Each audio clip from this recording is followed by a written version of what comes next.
So congratulations, first of all, on making it this far and raising some $700,000 plus for the American Red Cross. Obviously, winning would be terrific, but I think getting all that money for a great cause is most important to you. Absolutely, and that's the only reason that I'm here, is because the charity is the most important thing to me.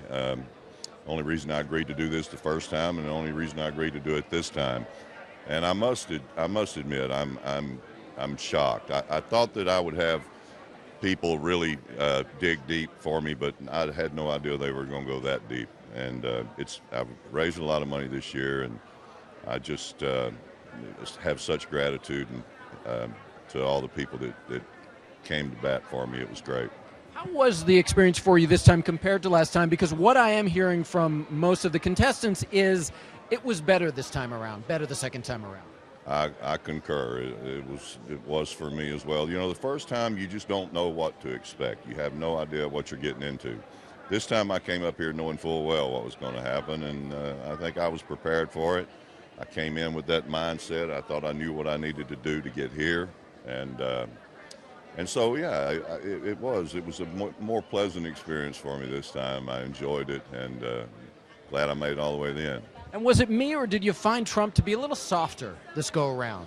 I don't know if it's his age. I don't know what's happening with him. You know what I think it was? I think that he tried to push our buttons, and he did everything that he normally does to try to engage and get us to engage one another and really get amp up the drama, but he couldn't do it.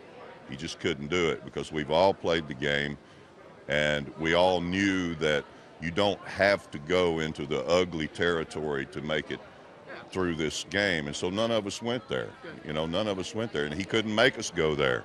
So I think finally you probably saw us beat him down, and he just gave up and went, okay. I will tell you from a viewer standpoint, that was actually very refreshing to see. So you have to be riding such a high right now with all the success on Celebrity Apprentice. You just dropped your new album of love songs, which I want to hear about in a moment, but your first single is with one of my current favorite female artists, the great Colbie Caillat. One of my current favorite. I'm just going to go ahead and say she's my favorite. Why not? When I was looking, I knew I wanted a female vocal on this song, and not every female voice fits and works with mine. That sometimes the contrast is just too great. But Colbie has that sultry depth, that thickness to her voice, and it works with my voice. And I was just honored that she agreed to sing with me on this record. And the guy that wrote the song, Brett Eldridge, happens to be good friends with Colbie, so kind of smoothed things out and made it work for me, I think. But very proud of this record, and she did such a great job on it, and it just came out beautifully, I think. And the album, not an album of love songs that is typical of a country artist, I would say.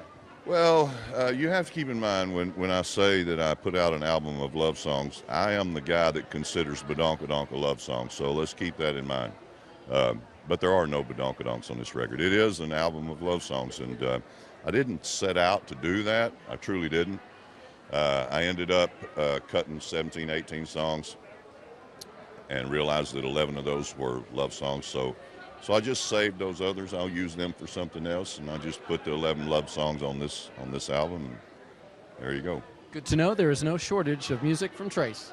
Great to see you. And still enjoy doing it, man, and as long as somebody wants to hear it, I'll keep doing it. It beats working for a living. Absolutely. I just look at this business.